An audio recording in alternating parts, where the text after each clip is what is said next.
À 100 jours du coup d'envoi de l'Euro, les 4 stades polonais sont enfin prêts. L'inauguration de celui de Varsovie, qui a coûté la bagatelle de 400 millions d'euros, a été reportée à 4 reprises. En juin dernier, nous avons eu des problèmes de construction avec les escaliers. Le match inaugural Pologne-Allemagne a dû être reporté à Gdańsk.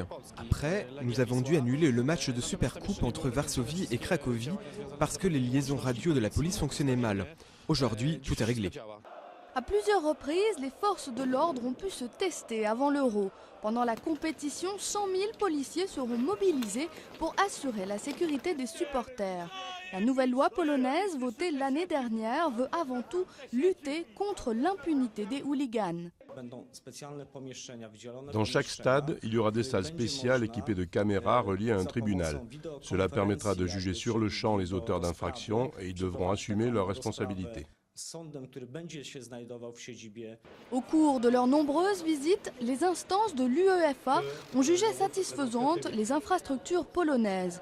Le réseau ferroviaire s'est amélioré, les gares ont été modernisées. Idem pour les aéroports. Un deuxième va d'ailleurs entrer en service au mois de juin, 30 km au nord de Varsovie, pour prêter main forte au premier.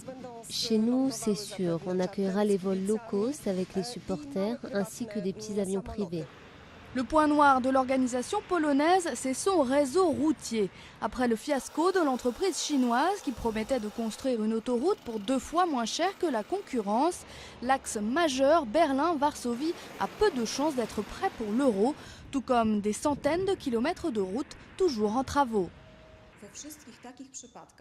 Dans tous les cas où les routes seront encore en cours de rénovation, nous cesserons les travaux pendant l'Euro pour réduire au minimum la gêne pour les automobilistes. Mais en Pologne, on pense avant tout à l'avenir et même si tout n'est pas prêt pour le 8 juin prochain, les bénéfices des investissements réalisés depuis 2007 resteront bien au-delà de l'Euro.